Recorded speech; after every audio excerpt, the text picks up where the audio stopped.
इस डिफरेंस को हमने कैसे ओवरकम करना है, या क्या हम इस डिफरेंस को ओवरकम करना भी चाहते हैं, या क्या हमारी एक्चुअली इंटेंशन तो बहुत अच्छी है लेकिन क्या ये हमारी लाइफस्टाइल के साथ प्रैक्टिकल है भी कि नहीं, कहाँ पे बैठे हुए, एक्सेट्रा एक्सेट्रा। ये विजुअलाइजेशन होती है। It helps your brain think कि ये हो सकता है, this is possible, you are capable of doing this. Actually sometimes it even feels as if ये हो चुका हुआ है। नंबर 8 ये होता है कि आप एडजस्ट करते हो और अडेप्ट करते हो कि जो उन चीज़ों को जो आपके गोल्स के करीब आपको लेके जाते हैं, गोल्स तक पहुंचने की ज़रूरत होती है। बिस्मिल्लाहिर्रहमानिर्रहीम, अस्सलाम वालेकुम वरहमतुल्लाहि वबरकातुहू। लाइफ कोच का काम जो है वो यूजुअली क्लाइंट्स के साथ जहाँ पर वो हैं और जो गोल वो अपने लिए चाह रहे हैं वहाँ तक उनके साथ चलना है, उनको पहुँचाना नहीं है, उनके साथ चलना है, राइट। तो एज अ लाइफ कोच जब मेरे पास कोई क्लाइंट आता है और उनकी ज़िंदगी में कुछ गोल्स होते हैं तो वो स्टेप्स मैं डिस्कस करती हूँ आपके साथ, जिसके थ्रू हम अपने गोल्स अकम्प्लिश करते हैं, यानी क्लाइंट्स अपने गोल्स अकम्प्लिश करते हैं।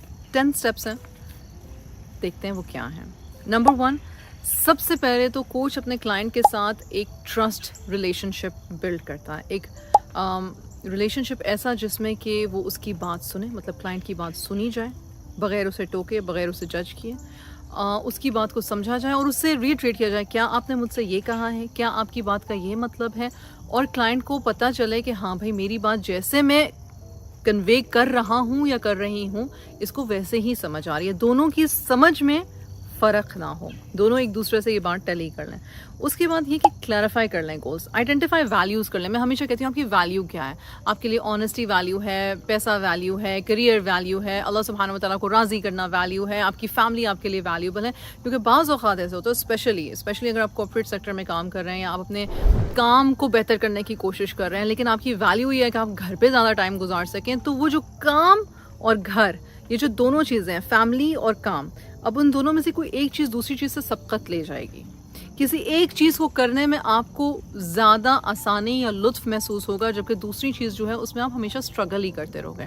तो आपकी वैल्यूज़ कोच हेल्प करता है आइडेंटिफाई करने में। फिर उसके बाद आपके साथ गोल सेटिंग करता है कि देखो जो आप चाह रहे हो और जो आपकी रियलिटी है उसमें ये डिफरेंस है, इस डिफरेंस को हमने कैसे ओवरकम करना है, या क्या हम इस डिफरेंस को ओवरकम करना भी चाहते हैं, या क्या हमारी एक्चुअली इंटेंशन तो बहुत अच्छी है लेकिन क्या ये हमारी लाइफस्टाइल के साथ प्रैक्टिकल है भी कि नहीं। फिर हम इसको आप क्लैरिफाइंग गोल्स कहते हैं। ये स्टेप नंबर 2 था, ठीक।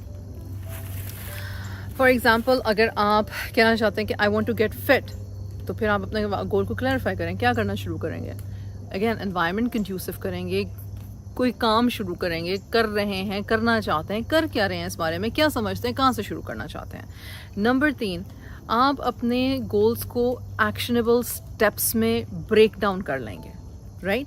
और वो एक्शनेबल स्टेप्स किस तरह से हो सकते हैं। फॉर एग्जांपल आप आउटलाइन कर लेते हैं, जैसे अब चैप्टर होता है ना, चैप्टर आउटलाइन करते हैं। एग्जांपल सबसे पहले उठ के साथ सुबह पानी का ग्लास पीना, उसके बाद मैंने देखना है कि अगर मैंने ब्रेकफास्ट मेरा क्या होना चाहिए, मेरे घर में वो इंग्रेडिएंट्स हैं, रात को मुझे प्रिपेयर करके सोने की ज़रूरत है ताकि सुबह मुझे जल्दी में मैं कहूँ कि यार अब इस वक्त कौन ये शेक बनाए, इस वक्त कौन ये अंडे बॉयल करे, रात को अंडे बॉयल करना है। शेक जो है उसके इंग्रेडिएंट्स पहले से तैयार हो ताकि वो सुबह को बन जाए। अगर मुझे वॉक करना है तो मैंने अगर इतने बजे काम पे पहुंचना है तो उससे 2 घंटे पहले मैंने उठ के अपने लिए वॉक का टाइम जो है वो निकाला हुआ है। तो क्या मैं वो कर रही हूँ या कर रहा हूँ या नहीं कर रहा हूँ, सिर्फ चाहने से कुछ नहीं होता। आपके छोटे एक्शनेबल स्टेप्स होते हैं और कोच जो होता है वो बेसिकली आपको वो प्लान डेवलप करने में हेल्प करता है। नंबर 4 ये होता है कि आपको विजुलाइज करने में हेल्प करता है कि देखें आज से 6 महीने बाद you will have this weight, you will have this path, ये आप इस पाथ पे चल रहे हो, just imagine that you have accomplished it, how do you feel about it.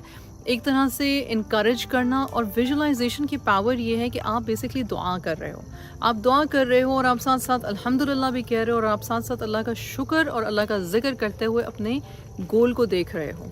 जैसे फॉर एग्जांपल अक्सर लोग जब शादी करना चाहते हैं और शादी के लिए रिश्ता ढूंढ रहे होते हैं और उनको पता नहीं होता और वो करियर में बिजी होते हैं, लेकिन उनको अच्छा लाइफ पार्टनर भी चाहिए और वो ढूंढ भी नहीं रहे लेकिन वो चाह भी रहे हैं कि उनकी शादी अच्छी जगह पर हो जाए। तो आप कोच के पास गए हो तो कोच कहता है ठीक है okay 6 months from now visualise कि आपकी शादी हो गई और आपका स्पाउस जो है वो आपके साथ बैठा है और आप किस तरह से फील कर रहे हो, क्या बात कर रहे हो, आप दोनों कहाँ पे बैठे हुए, एक्सेट्रा एक्सेट्रा। ये विजुलाइजेशन होती है। It helps your brain think कि ये हो सकता है, this is possible, you are capable of doing this. Actually sometimes it even feels as if ये हो चुका हुआ है।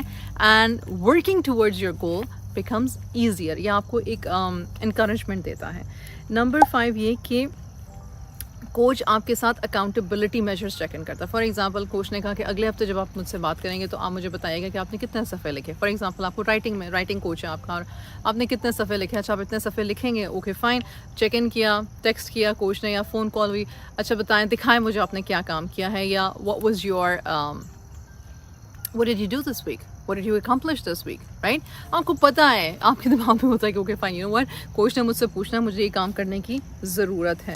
फिर कोच आपको हेल्प करता है आपकी ऑब्स्टिकल्स ओवरकम करने में. आपकी सोच की जो कैद होती है, मुझसे नहीं होगा, पता नहीं बहुत बोरिंग है, पता नहीं मैं करूँगा कि नहीं करूँगा, आपके पोटेंशियल ऑब्स्टिकल्स को वो डिस्कस करते हैं और पूछते हैं कि तुम्हें क्या चैलेंजेस आ सकते हैं. मैं यूजुअली पूछती हूँ तुम्हें क्या लगता है कि काम क्यों नहीं हो सकेगा, या इस काम को करने में क्या मुश्किलें आएंगी, और इन चैलेंजेस को एड्रेस करने के लिए आप क्या करोगे. कोच ने नहीं आपको बताना, कोच मशवरा नहीं देगा, वो पूछेगा आपको अगर ये चैलेंजेस आएंगे, आपने आइडेंटिफाई किया, अब आप बताओ आप इसके लिए करोगे क्या.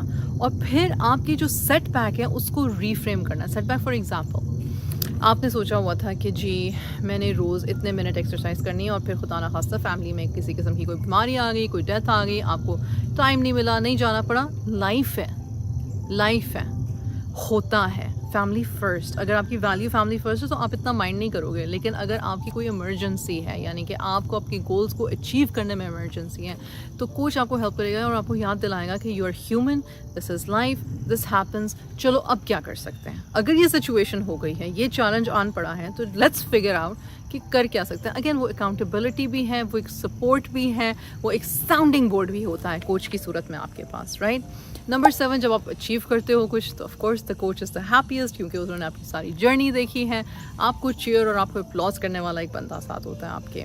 नंबर 8 ये होता है कि आप एडजस्ट करते हो और अडेप्ट करते हो कि जो उन चीज़ों को जो आपके गोल्स के करीब आपको लेके जाते हैं या गोल्स तक पहुंचने की ज़रूरत होती है. फॉर एग्जांपल एक पर्सन है और वो डाइट शुरू करता है और वो कीटो शुरू कर रहा है, ठीक है, लेकिन उनको लगता है कि oh keto is not good for my body, मुझे इससे ज़्यादा मसला हो रहा है. Okay fine, let's stop that, let's figure out another kind of a diet, let's find out another kind of a lifestyle, let's find out another type of routine for you, जो कि तुम्हारी body के साथ उसे complement करे, तुम्हारी routine को complement करे, राइट.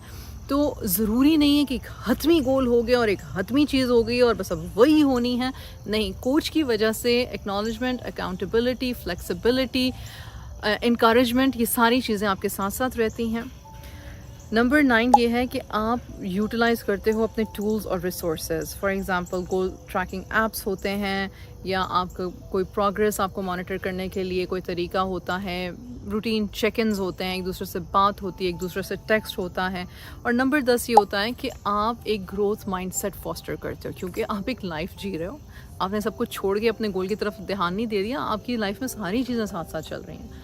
और फिर आप अपनी स्ट्रेंथ और अपनी रेजिलियंस भी देखते हो कि आई हैव बिन रेजिलियंट, मुझे चैलेंजेस आते रहे हैं, but I have been resilient about this, I have been able to accomplish my goal, regardless मुझे कितनी मुश्किलें आ रही थी, या रिगार्डलेस मुझे कितने सेटबैक्स आ रहे थे, या रिगार्डलेस मुझे सेल्फ डाउट्स कितने थे, लेकिन ये मैंने किया है. अल्लाह सुब्हानहू व तआला की मदद से मैं ये कर सकी हूँ, मैं इस गोल को अकम्प्लिश कर सका हूँ, एंड अल्हम्दुलिल्लाह that's a very beautiful feeling. I hope इंशाअल्लाह ताला कि ये 10 पॉइंट्स जो हैं इसमें आपको आइडिया हुआ कि कोच आपके साथ किस तरह से काम करता है बेसिकली, और गोल सेटिंग आप कहते किसको हैं. I hope this will be beneficial इंशाल्लाह. जज़ाकल्लाहु खैर.